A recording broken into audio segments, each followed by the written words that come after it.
مقصد مې دا دی هغه مبارک غمبر چې هغه سختې باندې تېرې سولې لکه د طائف د واقعې چې تېره جمعه کې مو ذکر کړل هغه سختې باندې تېرې سولې لکه د شعب ابي طالب په تېره جمعه کې مو تېرې کړلې چې د لوږې به په کورو کې د صحابه کرامو د کشنیانو د زنانو بغاري او عامو کوڅو ته راوتلې دا ټولې سختې چې تېرې سوې ګورې د الله قانون دا دی الله چې پر خپل بنده کې بندګانو کې پر یو چا باندې تکالیف راولي نو د رب قانون دا دی الله به په هغه تکلیف سره نورې درجې ورلوړي رسول الله صلی الله علیه وسلم چې د دنیا تکالیف برداشت کړل د کفارو تکالیف برداشت کړل الله نور لوړ کړي هغه مقام ته ورسوي چې د ده څخه مخکې او وروسته در دنیا پورې چې انسانیت موجود دی څوک دا مقام ته نه وتللی چې د الله رسول ورغی چې سدرة المنتهى هم پسې ورلوړ سو معراج ته الله وغوښتي د طائف واقعه چې تېره سوله در دې وروسته رب العزال نبی اکرم صلی الله علیه وسلم ښکاره په ویښه باندې روح او بدن یې دواړه سره یو ځای وه الله پاک بوتلی د مکې مکرمې څخه بیت المقدس مسجد اقصا ته د هغه ځای څخه یې د جنت د سرو زرو زینه ورته کښېښوله او پورته یې کړي اسمانو لره پسې ولاړئ پورته یې کړي اووم اسمان ته پسې پورته سو عرش معلا ته پسې سدرة المنتهى ته ولاړئ لا مقام ته پسې پورته سو چې د الله په ټولو مخلوقاتو کې څوک دا ځای ته نه وتللی رسول الله صلی الله علیه وسلم ولاړ هلته یې د خپل رب بلاکیف سره خپلې خبرې وکړلې د الله بلاکیف سره یې خپل ملاقات وکړي د رب العزال سره یې راز نیاز وکړي خو هغه ځای د ده د ملاقات و داسې نه چې هلته د الله دپاره ځای سته یا نعوذ بالله بعضې خلکو ته وایي هلته خو نو خدای تعالی ودی ورلی هلته خدای ته نه الله پاک یو معلوم مکان او مقام نه لري الله پاک د هر پیغمبر دپاره ګوره یو ځای معلوم کړی دی د هغه سره د راز نیاز د هغه سره د خبرو موسی علیه السلام په کوه طور کې خبرې کولې ګوره خو رسول الله صلی الله علیه وسلم ته د الله دا مقام ورکړي چې د سدرة المنتهى یې لوړ کړي چې هاخوا ته لا مکان دی هلته الله ورسوي بیا هلته خبرې ورسره وکړي دا د الله د مقام دلیل نه دی چې دلته د الله مقام دی لکه دلته چې دا بې مذهبه سلفیان خلکو ته وایي هلته الله نعوذ بالله وایي ناست دی پر کرسۍ باندې الله دې موږ د دې ګمراهي د عقیدې وساتي دا کفري عقیده ده هلته الله جل وعلا شانه د ده دپاره دا ځای مقام مختاره کړي چې دلته به ستا سره خبرې کېږي د الله د جانبه دا د خبرو ځای دی ستا نبی اکرم صلی الله علیه وسلم مبارک د خدیجة الکبرا رضی الله عنها او د ابو طالب د رسول علیه السلام د اکا در وفات وروسته دا واقعه در طائف وروسته نور علما کرام لس اقوال پکې لري چې کومه ورځ و کوم وخت و مشهور قول دا دی در طائف وروسته الله رسول لاړي معراج په ویښه په بدن باندې کومه میاشت وه یو قول دا دی چې دا اوس چې موږ تاسې پکښې کې دا میاشت یاده کړې یو قول د دې څه مخکې میاشت ربیع الاول وه بعضې علماو کم قول راجح قول مشهور قول د علماو ډېر اتفاق پر دا قول دی چې د خدای تعالی د میاشتې اوویشتمه وه رجب چې بولي د رجب د میاشتې اوویشتمه وه چې رسول اکرم صلی الله علیه وسلم معراج ته وخت نبی اکرم صلی الله علیه وسلم مبارک قرآن پاک الله جل وعلا شانه دا واقعه سورة اسراء په سر کې الله پاک مختصره نقل کړی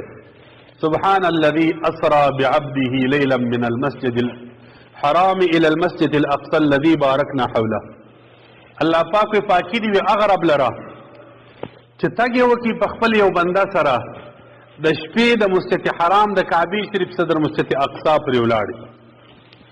دغه مختصره واقعه په دې صورت کې ذکر ده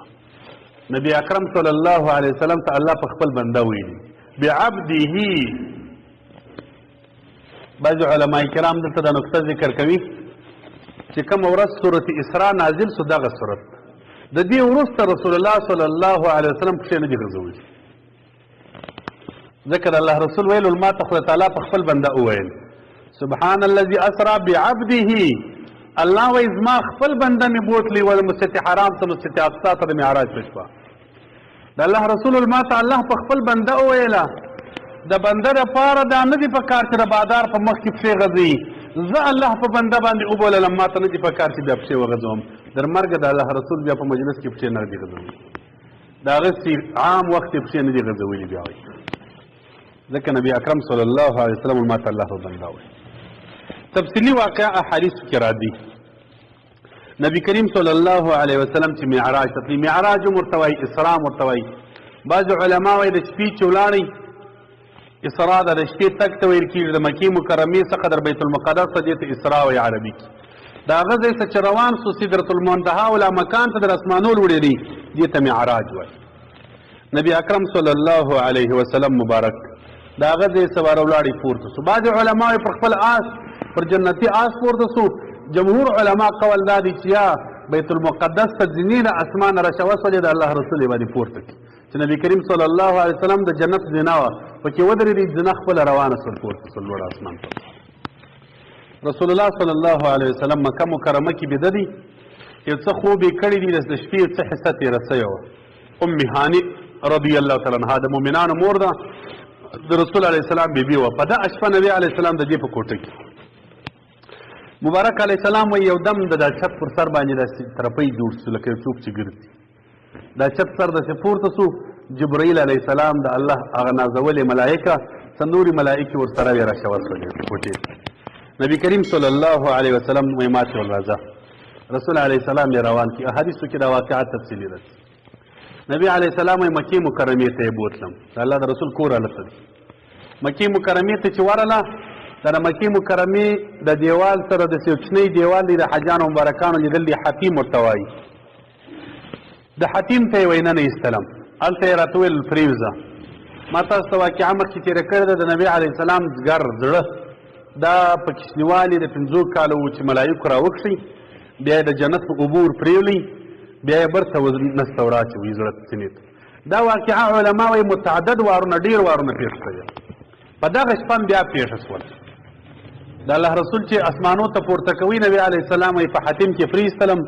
د ځګر یې راچاک کړي.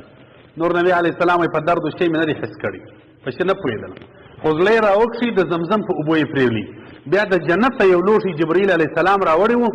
په هغه کې یو رقم حکمت و ایمان و هغه یې زما زړه په راډک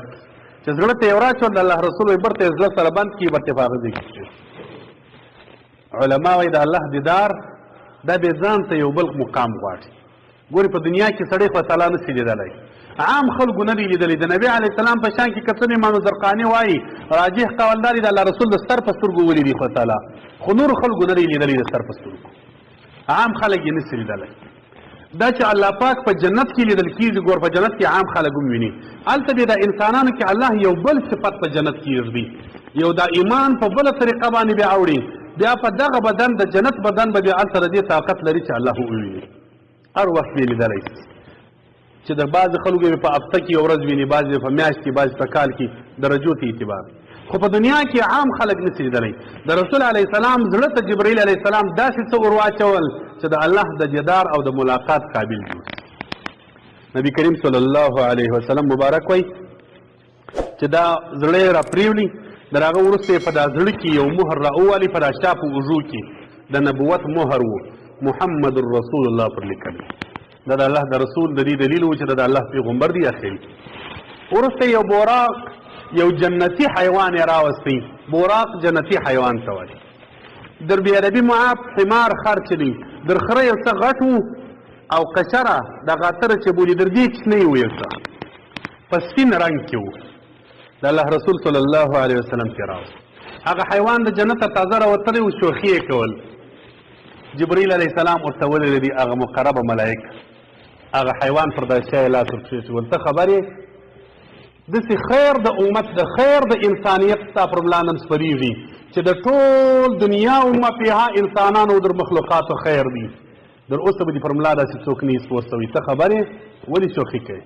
وایي چې دا یې ورته ویل هغه آس بس حرام آس غوندې شی ابو راق حرام. نبی اکرم صلی الله علیه وسلم مبارک وایي بس زه پر سپور سولمه شاوخوا ملائکې را سر روانې سولې.